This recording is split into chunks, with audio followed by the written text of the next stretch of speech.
तोदी आदर्श विद्या मंदिर के लोकार्पण समारोह में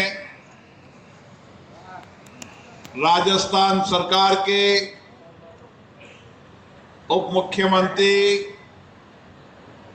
माननीय प्रेमचंद जी बैरवा जी, राजस्थान सरकार के ऊर्जा मंत्री माननीय हीरालाल जी नागर साहब, अखिल भारतीय विद्या भारती के संगठन मंत्री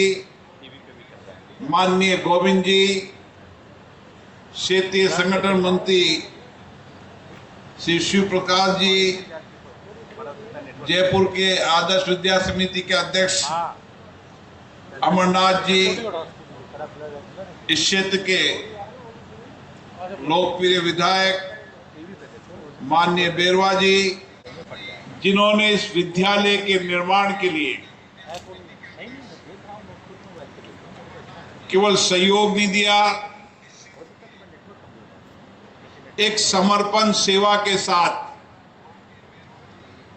एक मन में विचार कि राजस्थान के दूर दराज के इलाकों के अंदर वंचित गरीब व्यक्तियों को अच्छी शिक्षा मिले, अच्छे संस्कार मिले, आध्यात्मिक संस्कृति का ज्ञान हो, और इसीलिए श्री नंद किशोर जी तोदी जी ने एक विचार दिया कि विद्या भारती के चलने वाले स्कूल केवल वहां शिक्षा नहीं मिलती, शिक्षा के साथ साथ भारतीय संस्कार के विचार, भारतीय आध्यात्मिक संस्कृति की दिशा, भारत की संस्कृति का दृष्टिकोण और विशेष रूप से भारतीय शिक्षा, इसलिए विद्या भारती स्कूल पूरे देश के अंदर 27,000 विद्यालय से ज्यादा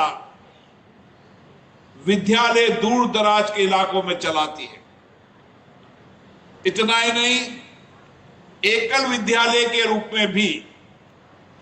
आदिवासी इलाकों के अंदर, वंचित इलाकों के अंदर, वहां भी शिक्षा पहुंचे, उसके लिए विद्यार्थी भारती का लगातार प्रयास चल रहा है। 1952 में गोरखपुर में एक विद्यालय की शुरुआत के साथ आज संपूर्ण देश के अंदर विद्या भारती के विद्यालय एक भारतीय शिक्षा के साथ, भारतीय संस्कृति के साथ, भारत के विचारों के साथ और तकनीकी शिक्षा के साथ साथ उनके जीवन के सर्वांगीण निर्माण में, चरित्र निर्माण में बहुत बड़ी भूमिका है। इसलिए तोदी जी, आपके परिवार को मैं बहुत शुभकामनाएं देता हूं। आपने ऐसे विद्यालय के अंदर फाउंडेशन का धन लगाया है जहां आने वाली पीढ़ी, यहां पर पढ़ने वाला विद्यार्थी प्रदेश देश में नेतृत्व करेगा, गौरव स्वाभिमान के साथ कह सकेगा कि मैं विद्या भारती विद्यालय में पढ़ा हूं और विद्या भारती में पढ़ने के बाद मैंने देश और दुनिया के अंदर गौरवपूर्ण शिक्षा के साथ, संस्कारी शिक्षा के साथ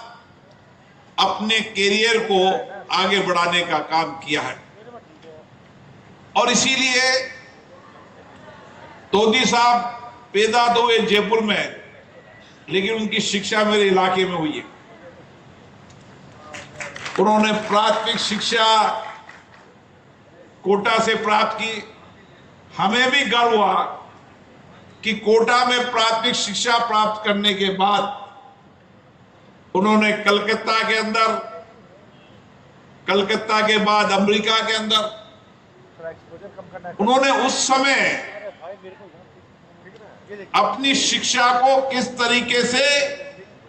तकनीकी शिक्षा की ओर ले गए और आईआईटी चेन्नई के पढ़ने के बाद उन्होंने अमेरिका के अंदर काम किया, अभी चेन्नई में काम कर रहे हैं, लेकिन आज भी वो अपनी जड़ों से जुड़े हुए हैं, आज भी अपनी मातृभूमि से जुड़े हुए हैं। और मातृभूमि और जड़ों से जुड़ने के बाद उनका एक ही विचार है, चाहे शिक्षा हो, चाहे स्वास्थ्य हो, चाहे अपना घर में अनाथ बच्चे हों, ऐसे सभी प्रकल्पों के अंदर जहां लोगों की जिंदगियों को परिवर्तन किया जा सके, लोगों को अच्छी शिक्षा मिले, अच्छे संस्कार मिले, विचार मिले, उसके साथ उनका स्वास्थ्य ठीक रहे और हर व्यक्ति स्वस्थ रहे, इसके लिए धन अफ्रीका से कमाते हैं, लेकिन वो धन का सारा कमाया पैसा अपनी मातृभूमि में सेवा के लिए देते हैं। ये भारत की संस्कृति है। जब आजादी का आंदोलन चढ़ा था, उस आजादी के आंदोलन के समय भी इसी तरीके से आंदोलनकारियों को देश के उद्योगपति व्यापारियों ने सहयोग किया और आजादी के आंदोलन के बाद आजाद भारत में भी इसी तरीके से समाज ने सामूहिकता से मिलकर दूर दराज के गांव में स्कूल हो, चिकित्सालय हो, सेवा के जो भी काम हो सकते हैं, वो सेवा पुण्य का संस्कार भारत की संस्कृति में है। और इसीलिए भारत में कोई भी संकट आए, कोई भी आपदा आए, और संकट आपदा को निपटने की क्षमता भारत के वसुधैव कुटुंबकम परिवार में है, जहां पर एक अच्छे संस्कार है। संस्कार समाज के अंतिम व्यक्ति के जीवन को बदलने का संस्कार, उसको अच्छी शिक्षा, संस्कारित शिक्षा के साथ उसके जीवन के चरित्र निर्माण, क्योंकि जीवन के अंदर शिक्षा केवल व्यक्ति के निर्माण का काम नहीं करती, शिक्षा उसके जीवन के हर स्तर के निर्माण के साथ शिक्षा उसके जीवन के परिवर्तन के अंदर एक महत्वपूर्ण है। और इसीलिए भारत की धरती पर हम आज भारतीय शिक्षा पद्धति से, जहां पर अपनी भाषा के अंदर हम अपनी भाषा के अंदर एग्जाम दे सके, अपनी भाषा में पढ़ सके, अपनी भाषा में बोल सके। भाषा व्यक्ति के संबंधों को जोड़ती है, भाषा व्यक्ति के निर्माण के साथ उसके चरित्र निर्माण के अंदर भी भाषा का महत्वपूर्ण स्थान है। और इसीलिए हम सबको भारत की भाषाओं पे गर्व है। मैं कई बार संसद में भी कहता हूं कि भारत की भाषा किसी को तोड़ने का काम नहीं करती, भारत की भाषा सबको जोड़ने का काम करती है। भारतीय भाषा ने किसी को तोड़ने का काम नहीं किया, भारतीय भाषाओं ने लोगों को जोड़ने का काम किया। इसीलिए भारत में इतनी भाषाएं हैं, भाषाओं की इतनी विविधता होने के बाद भी भारत की विविधता के अंदर ताकत है, तो उसमें भाषा का भी महत्वपूर्ण योगदान है। और इसीलिए आज इस छोटे से गांव के अंदर मैंने आज जिस तरीके का विद्यालय देखा, मैं इसके लिए विद्या भारती के सभी पदाधिकारियों को धन्यवाद देता हूं, जिन्होंने मन में संकल्प लिया, विचार लिया और मन के संकल्प विचार को तोदी जी ने पूरा किया। आने वाले समय में और विद्यालय बनाएंगे, क्योंकि विद्या भारती जिस तरीके से आध्यात्मिक संस्कृति की शिक्षा के साथ व्यक्ति के निर्माण के अंदर लाखों कार्यकर्ता, लाखों अध्यापक, लाखों शिक्षक, लाखों स्वयंसेवक किस तरीके से भारत में पढ़ने वाले विद्यार्थियों को भारतीय शिक्षा मिले, अच्छे संस्कार मिले, अच्छे विचार मिले, चरित्र निर्माण हो और देशभक्त नौजवान तैयार हो। भारत के अंदर देशभक्ति और राष्ट्रभक्ति ही हमारे देश को आगे बढ़ा सकती है। और इसीलिए तोदी जी की शिक्षा भी भारतीय शिक्षा हुई,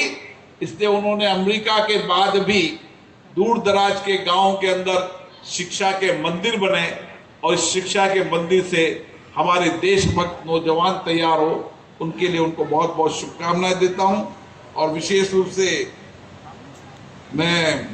विद्या भारती के शिव प्रसाद जी भाई साहब को, जो लगातार पूरा जीवन जिन्होंने दे रखा है, विद्या भारती के लिए उनका जीवन समर्पित है। राजस्थान के अंदर कैसे विद्यालय बने, कैसे विद्यालयों का विकास हो, बैठने वाले विद्यार्थियों को समुचित सुविधाएं मिले, पढ़ाने वाले अध्यापक भी भारतीय शिक्षा संस्कृति से ओतप्रोत हो और ज्यादा से ज्यादा बच्चे भारतीय विद्या मंदिर के स्कूल में पढ़े, ताकि चैतन्यवान देशभक्त नौजवान तैयार हो।